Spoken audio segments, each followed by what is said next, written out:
Hello guys, welcome and this is your collective reading. Be open-minded, hindi halos lahat makaka-resonate. Piliin niyo lamang and start na tayo.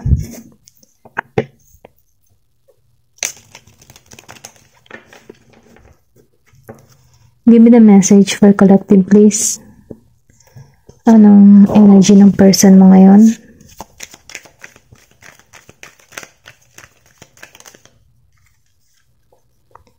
Meron ditong Ace of Pentacles reverse.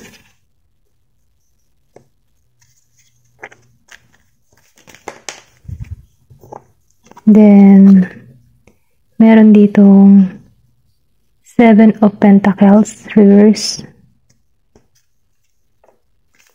Give me the message.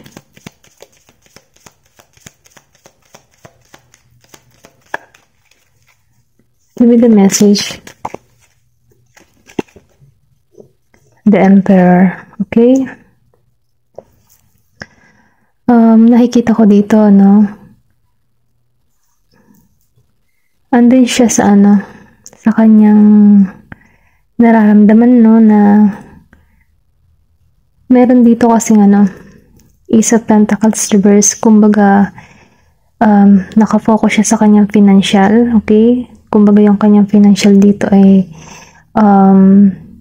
sabihin natin na na-stress siya kasi hindi naging maganda ang takbo ng kanyang ng kaperahan, ito lang yung nakikita ko. Then nakikita ko rin dito na meron siyang hindi na natapos, no, okay? Kumbaga nagkaroon dito ng ng pagbabawas or pagkalugi, okay? Kumbaga meron siya ditong napalampas na oportunidad. Then nagbibigay ito ng ng lack of reward para sa kanya, okay? Kasi lumabas din siya, sinabayan siya ni Seven of Pentacles reverse.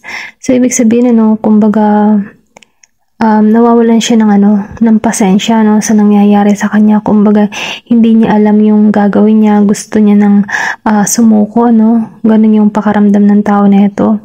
Nagkakaroon to ng lack of growth, lack of effort, kumbaga, kasi nakapokus siya sa financial niya eh.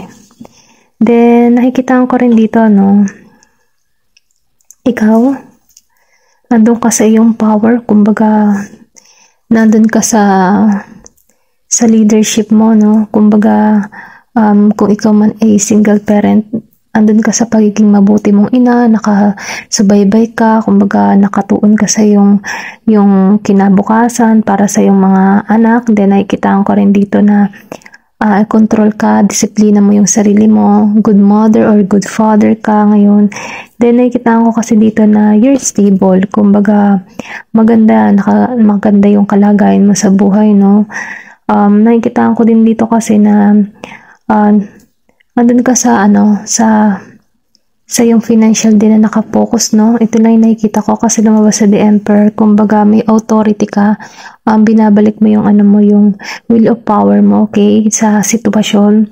Then kasi nakikita ko dito na hindi mo pinagbibigyan pansin muna yung person mo, Ito lang yung nakikita ko. Pero ganun pa man, yung person mo dito nakapokus siya sa kanyang financial. Kasi na-stress siya doon. Kumbaga, maybe nawalan ng trabaho or pwede rin sabihin na yung kanyang business ay hindi lumalago. Dito lang yung nakikita ko. Kumbaga may konting lugi at doon siya nakapokus sa kanyang pangkabuhayan, okay? Tingnan pa natin kung ano pa yung energy ng iyong person, okay?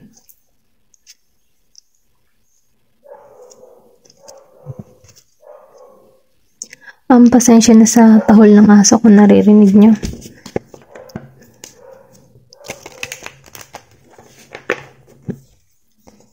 Give me the message for collective please. Give me more information.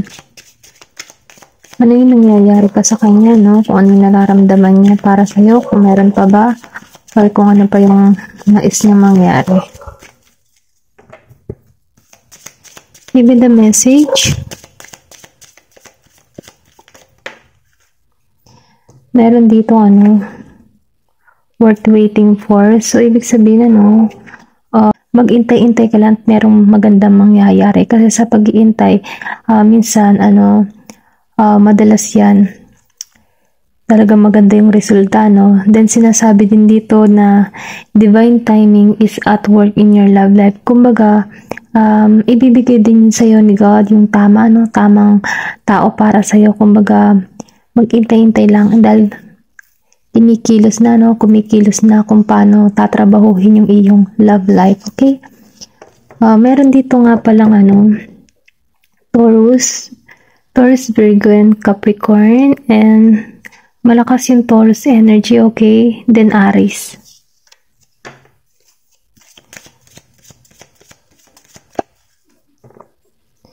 Give me more energy. Ayan. Heart-to-hearts conversation. So, ibig sabihin, sinasabi dito, honestly discuss your feeling with each other.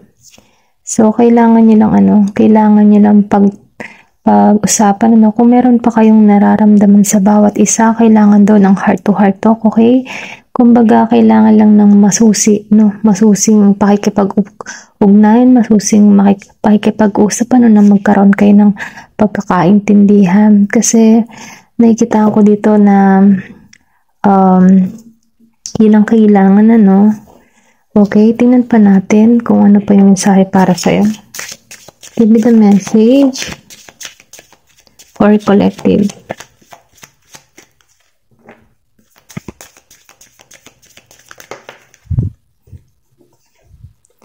Past life relationship. So, sinasabi dito, you have known each other before. Kumbaga, meron na kayong connection in the past life, or pwede rin sabihin na na-reincarnate lang kayo ngayon ulit, Kumbaga, nalalaman nyo yung pakaramdam ng bawat isa. Kumbaga, kilala mo ng tao na ito, okay? Kumbaga, nararamdaman nyo yung bawat isa na nadadala niya sa panahon ngayon, okay? Ito na yung sinasabi dito, past life relationship. Tingnan pa natin kung ano pa yung mensahe para sa'yo.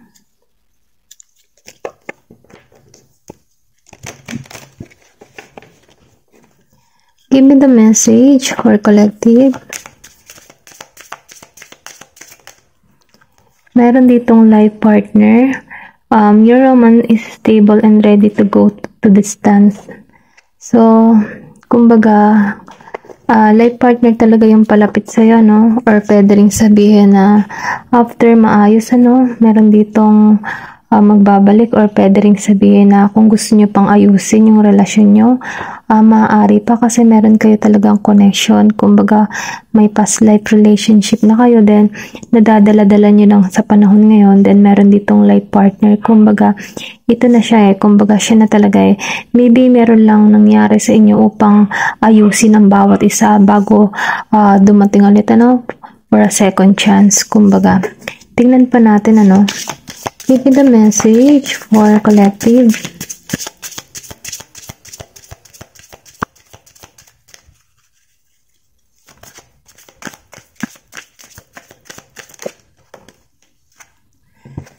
Meron ka ditong love language affirmation, loving word hold great power.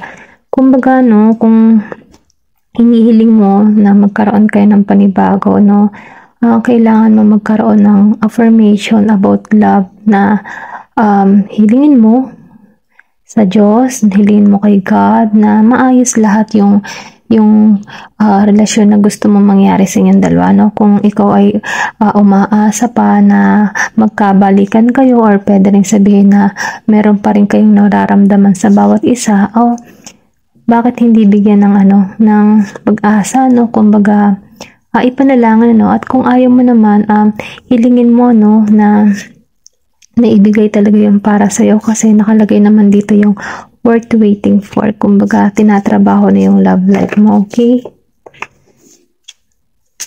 Lumabas to. Holiday. Enjoy a change of scenery to spice up your love life. Kumbaga, sinasabi dito, kailangan lang mong sabihin natin na magsaya, mag-enjoy sa iyong buhay, Kumbaga, sa ganun, once na ikaw ay nagsasaya, mahahatak mo yung positibo, okay? Na kung saan, magbibigay ito ng, malaking blessing or sabihin natin na ma-attract mo yung tao na para sa'yo, okay? Tingnan pa natin kung ano pa yung mensahe para sa'yo.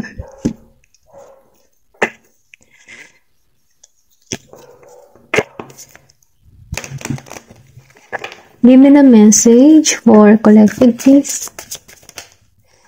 Meron dito full moon in Sagittarius. See the bigger picture. Kumbaga sinasabi dito, no? I-vision mo yung malaking larawan na gusto mong mangyari sa buhay mo. Kumbaga, i-vision mo kung ano yung gusto mong maganapan, no? Dahil once na binivision mo kasi yung gusto mong mangyari sa buhay mo, yun yung na-attract mo yun. Kumbaga, yun yung pinapangarap mo. Kaya, kung may mga pangarap ka man na gusto mangyari, ilarawan mo na nakamit mo siya. Nang sa ganon, ito yung ma-attract palapit sa'yo, no? Sagittarius energy. Maybe may person ka ding Sagittarius. Tingnan pa natin kung ano pa yung mensahe para sa'yo. The new moon in Cancer. Relax. Kumbaga sinasabi ka dito, na kailangan mong pagtuunan ng pansin ng iyong sarili. Mag-relax ka muna. Kung ikaw man ay nai-stress na, or nabibigatan ng kalooban, kailangan mo daw muna ng pahinga. Tingnan pa natin, Give me more information. Meron ditong Sagittarius, malakas ang Sagittarius, okay? Focus on the positive. Kumbaga sinasabi dito, mag-focus ka sa positibo. Kasi once na nagpo-focus ka sa positibo, ito yung ito yung malaking impact para sa iyo kasi positive yung parating sa iyo. Kumbaga tanggalin mo yung pag-iisip mo ng negatibo nang sa ganun maiwasan yung attraction mo sa negative. Kasi once na yun ang iniisip mo, yun ang ma-attract mo. Kumbaga malilift down mo yung sarili mo, kumbaga feeling down ka, feeling down ka sa mararamdaman mo, kaya mas mainam palaging positibo. Then, give me more information, message. Eto, lumabas to. Last quarter moon in Taurus, be proud of yourself. Kumbaga, sinasabi dito na kailangan mong maging proud sa iyong sarili sa mga tinatamasa mo. Kahit na marami kang pagsubok na kinakaharap, mag-give kang proud sa iyong sarili kasi nalalampasan mo yung mga problema, yung mga dagok ng buhay, nalalampasan mo siya. Kaya mas may naman, mag-give kang proud sa iyong sarili kasi andito at nandito ka pa rin nakatayo, okay? Then, meron ditong first quarter moon in Cancer. Push through any insecurity.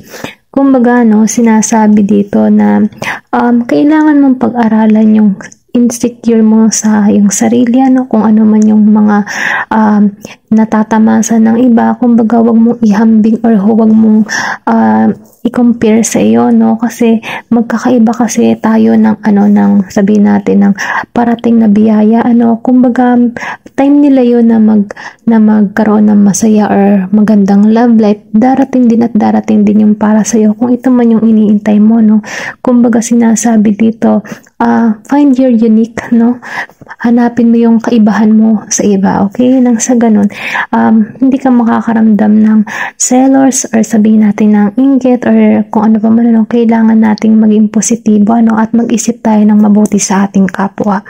Tingnan pa natin kung ano pa yung papayo sa'yo, Give me more information.